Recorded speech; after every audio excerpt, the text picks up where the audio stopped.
Good morning friends, আবার চলে এলাম একটা নতুন ভিডিও নিয়ে আপনাদের কাছে।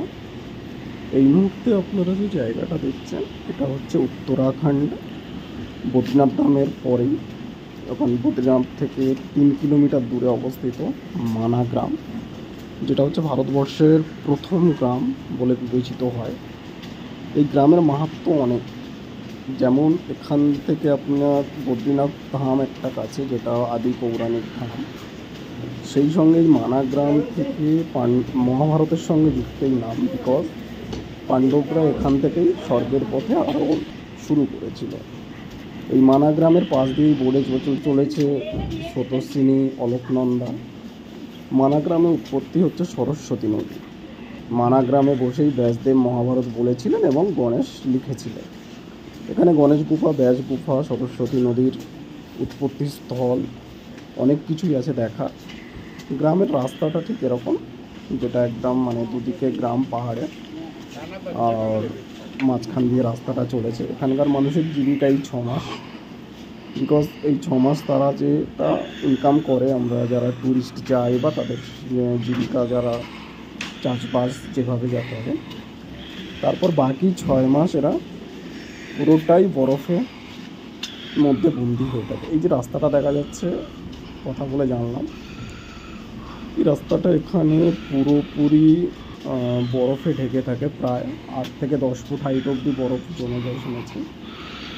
ঠিক অক্টোবরের শেষ বা নভেম্বরের প্রথম থেকে এখানে বরফপাত স্টার্ট হয়ে যায়, আর পুরো চলে মার্চ পর্যন্ত থাকে। মার্চের পর থেকে ধীরে ধীরে এটা কমতে শুরু করে। তো এখনই এখানে ভীষণ ঠান্ডা, আমি যে রয়েছি জ্যাকেট পরেই ঘুরতে হচ্ছে। আর চারদিকের ভিউটা ভীষণই সুন্দর। এখানে হস্তশিল্প বলতে এই হাতের তৈরি সমস্ত মাফলার বা হাতের তৈরি আপনারা শীতের বস্ত্রগুলো পাবেন, চাদর, শাল, কম্বল। এই রাস্তাটা একদম সোজা, যেখানে গেটটা ফার্স্ট দেখলেন, এই গেট থেকে শুরু করে এই রাস্তাটা পুরো একটা সোজাই রাস্তা হাঁটতে হয়। একদম হাঁটতে হাঁটতে এই যে পেছন, এটা হচ্ছে গ্রামের একদম শেষ প্রান্তের দিকে আমরা চলে এসেছি। তো একটু ভিউটা দেখাবো আপনাদেরকে। এই যে অলকনন্দা দেখা যাচ্ছে, সাথে পেছনে শুধু পাহাড়ের ওপরে মেঘ জমে আছে, সবুজ পাহাড়, বর্ষাকাল তো সবুজ পাহাড় এবং মেঘ জমে আছে। এই যে স্রোতটা, এটা হচ্ছে সরস্বতী নদীর স্রোত, আর ওখানে অলকনন্দার সঙ্গে ওটা মিশেছে আর কি। আগের ভিডিওতে বলেছি যে এখানকার জন্তু জানোয়াররা চিৎকার চেঁচামেচি করে না বা মেঘে বজ্রপাত হয় না। তার কারণ বদ্রীনাথ ধাম থাকার জন্য, যেখানে ভগবান বিষ্ণু পতিত আছে আজও ধ্যানে মগ্ন, তার জন্য। তো এটা গ্রামের শেষের দিকটায় এসে গেছি, সঙ্গে থাকুন, দেখতে থাকুন।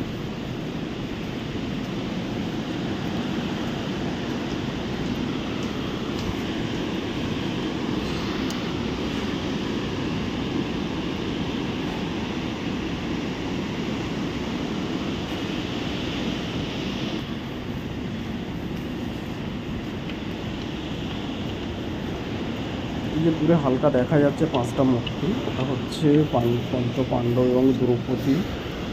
তাদের যাত্রাপথের শুরু এখান থেকে, সেহেতু তাদের 5 জনের এবং দ্রৌপদী 6 জনের মূর্তি ওখানে করে রেখেছে। এবং পুরাণ বা মহাভারত মতে মনে করা হয় বা জানা যায় যে একটি কুকুর তাদের সঙ্গে স্বর্গ পর্যন্ত গেছিলেন, রাস্তা দেখিয়ে নিয়ে গেছিল। সেই একটা কুকুরেরও ছবি ওখানে, স্ট্যাচু রয়েছে।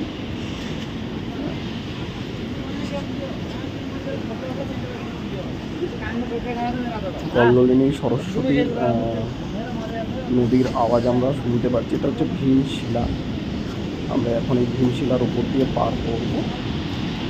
সামনে দেখো সরস্বতী নদীর যে প্রবাহ, সেটা কীভাবে আসছে।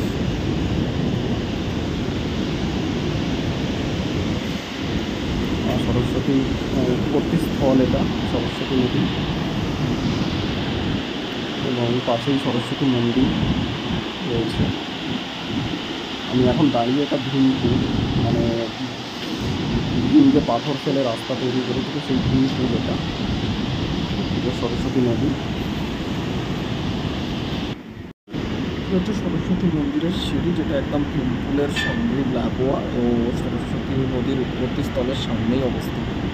ঠান্ডা এখানে, হাত পা কাঁপছে। এবার আস্তে আস্তে উপরের দিকে এই রাস্তা দিয়েই আর কি পঞ্চপাণ্ডব স্বর্গের উদ্দেশ্যে আরোহণ করেছিল।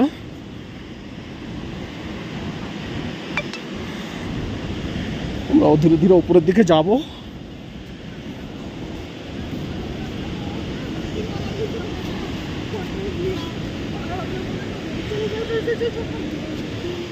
সত্যি এসব জায়গার ঐতিহাসিক মাহাত্ম্য সনাতনী মানুষদের কাছে একটা আলাদাই বলা যায়। মানে এখানে এলেই গা কেমন একটা যেমন শিহরণ জাগবে যে হ্যাঁ, মানে মনে করলে মহাভারত যে সেই যুগে এরকম হয়েছিল এখানে। আর ভিউ, অসাধারণ ভিউ সঙ্গে।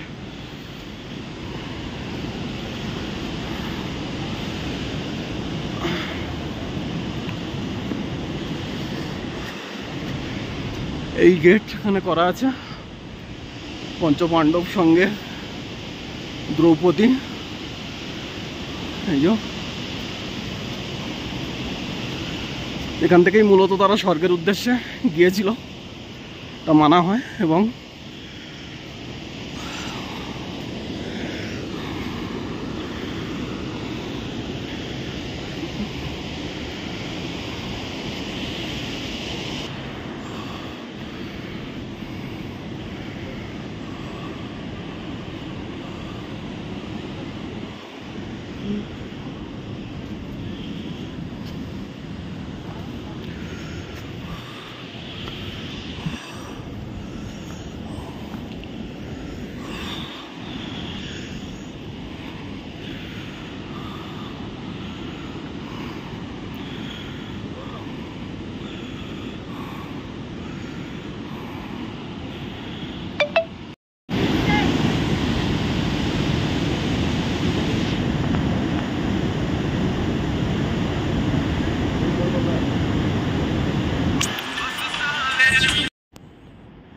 তো যেমনটা দেখছিলাম, এটা হচ্ছে স্বর্গে যাওয়ার রাস্তা, যেটা দিয়ে পঞ্চপাণ্ডব স্বর্গে আরোহণ করেছিল ওই দ্রৌপদী। মানে বলতেই একটা গায়ের ভেতরে কেমন শিরশিরানি হচ্ছে যে সিরিয়াসলি মহাভারতের এই দৃশ্য চোখের সামনে যদি মানে ইমাজিন করা যায়, দ্যাট ওয়াজ রিয়েলি নাইস। আর দূরে দেখা যাচ্ছে বসুন্ধরা ফলস। এখান থেকে প্রায় 5 কিলোমিটারের ট্রেক, লোক যাচ্ছেও। ওকে, আর এদিকটা মানা গ্রাম, পেছনটা মানে সত্যিই অ্যামেজিং। ভাবিনি কখনো আসতে পারবো, বাট জেদ করে বেরিয়ে সুন্দর দৃশ্য এটা দেখছি। That was really amazing.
ভগবান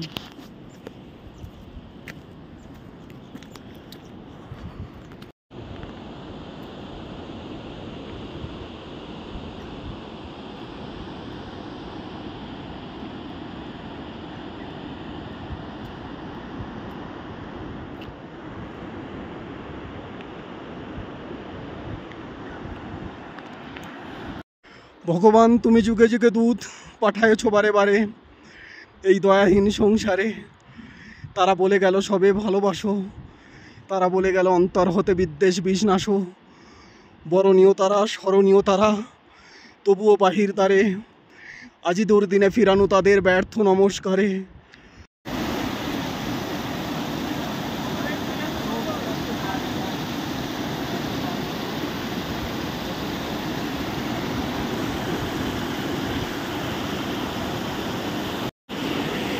বসুন্ধরা ওয়াটারফলস যেতে এই ওয়াটারফলসটাকে দেখতে পেলাম। এইটাকে পার করতে হবে, জল চারিদিকে। তো একটু দেখে যেতে হবে, না তো স্লিপ খেলে পুরো নিচে।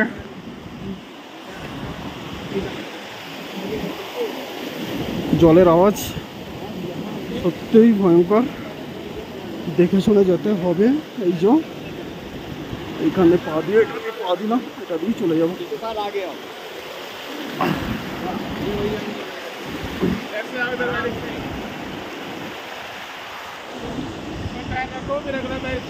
अब এখান থেকে এটা উঠতে হবে আমাদের আরো উপরে। এই দুই ভাইয়া আর এই দুজন আসছে, এরা দেখুন কিভাবে পার করছে।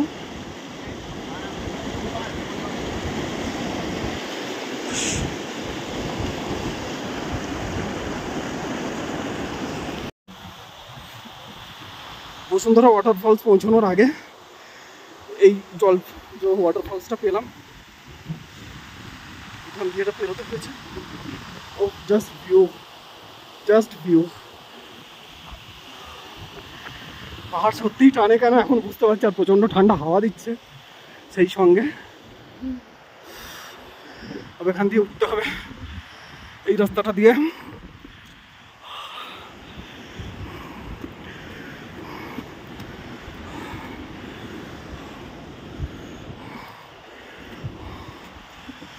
ও জান্নাত জান্নাত।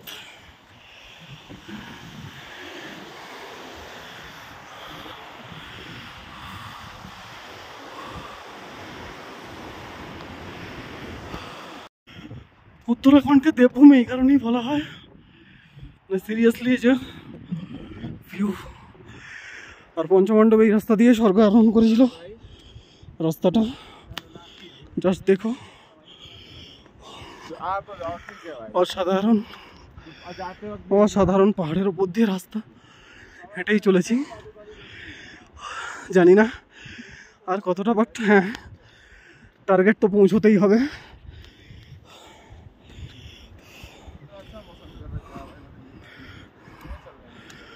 ঠান্ডা হাওয়াও চলছে সেই সঙ্গে, কষ্টটা মালুম হচ্ছে না, এই আর কি। বসুন্ধরা ওয়াটারফলস আসতে গেলে তোমাদেরকে প্রথমে আসতে হবে বদ্রীনাথ। বদ্রীনাথ থেকে মানাগাঁও, মানাগাঁও হয়ে এখান থেকে আসতে হবে হচ্ছে বসুন্ধরা ওয়াটারফলস। মানাগাঁওর পেছন দিয়ে রাস্তাটা, যেটা সরস্বতী নদী যেখানে পাতালে চলে গেছে, সেখান দিয়ে অলকনন্দার ওপর দিয়ে ভীমপুল পার হয়ে একদম সোজা রাস্তাটাই চলেছে পাহাড়ের উপর দিয়ে, গান হেসে, সঙ্গে এই সুন্দর ভিউ, ঠান্ডা হাওয়া, হিমেল বাতাস যেটাকে বলা হয়। আর এই রাস্তা ধরে আস্তে আস্তে আমরা বসুন্ধরা ওয়াটারফলসের দিকে এগিয়ে চলেছি। এখনও 1-1.5 কিলোমিটার হয়তো, অবশ্যই আপডেট করতে থাকবো তোমাদের সাথে বন্ধুরা। এখানে দেখতে পেয়েছি একজাক ভেড়ার পাল, মেষ পালক ওই যে ওপরে, আর পুরো একটা মানে প্রায় 250 থেকে 300 ভেড়ার একটা পাল ঘুরছে।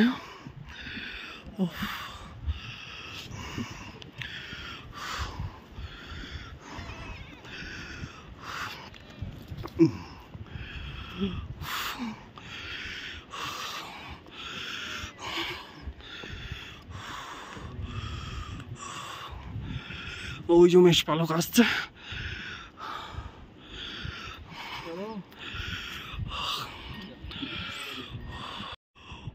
প্রায় 3.5 কিলোমিটার চলে এসেছি। যেতে হবে আমাদের ওই ওপরে, এখনো প্রায় 1.5 কিলোমিটার হাঁটতেই আছি। ও মানে সত্যি কষ্টটা মনে হচ্ছে না, এই কারণেই মনে হচ্ছে না যে এত সুন্দর একটা স্বর্গের মতো ভিউ দেখতে পাচ্ছি বলে। যেদিকে তাকাই পাহাড় পাহাড়, নাম না জানা রং বেরঙের ফুল, আর এই পাহাড়ি রাস্তা পুরো আন করা। জানি না আবার কখনো আসা হবে কিনা, তবে ডেফিনেটলি পাহাড় তো সবসময় ডাকে সবাইকে। তো বন্ধুরা বলবো একবার হলেও উত্তরাখণ্ড ভিজিট করো। দেবভূমি সত্যিই এমনি এমনি বলে না, সব কিছু ঝর্ণা, পাহাড়, নদী, দেবতাদের বাস, সব কিছু মিলিয়ে একটা অনন্য, অনবদ্য, অপূর্ব, অকল্পনীয় টুরিস্ট এরিয়া হচ্ছে এই উত্তরাখণ্ড। আর আমার এই পাথরগুলো পেরিয়ে যেতে হবে রাস্তা, মানে বুঝতে পারছো মানুষ আসে কিসের টানে। কষ্টটা তখনই সার্থক যখন আমরা আমাদের গন্তব্যে পৌঁছাবো। সেই নিচ থেকে উঠে এসেছি, পেছনটা আর কিছুই দেখা যাচ্ছে না, পাহাড় আর মেঘে ঢাকা। অসম্ভবভাবে সুন্দর ঠান্ডা হাওয়া দিচ্ছে, যেটা ফিল করতে পারছি। গরমটা ভাই কষ্ট মনে হচ্ছে না হাঁটাটা। উফ, বসুন্ধরা ওয়াটারফলস এই যে এখানটায়, বাট মেঘে ঢাকা, পুরো দেখা যাচ্ছে না। আগে যেতে হবে আরও অনেকটা আমাদের, দেন উই ক্যান সি। ওকে, ওই যে নিচ দিয়ে উঠে এলাম একদম। এই রাস্তা ট্রেক করতে করতে এই পাহাড়ের রাস্তা ভেঙে যাবো এই যে ওপরটায়, দেখতেই পাচ্ছ কেমন রাস্তা। এর মধ্যে দিয়ে হাঁটতে হবে খুব সাবধানে, একবার পা পিছলালে মোটামুটি পাহাড় পাথর, বাস দুর্ঘটনা ঘটতেই পারে। দেখ ভীষণ সাবধানে অবশ্যই উঠতে হবে, দেখে শুনে পা দিতে হবে। পাথর শক্ত কিনা, পা বসে আছে কিনা, ঢিলা পাথরে পা দেওয়া খুব রিস্ক। উফ,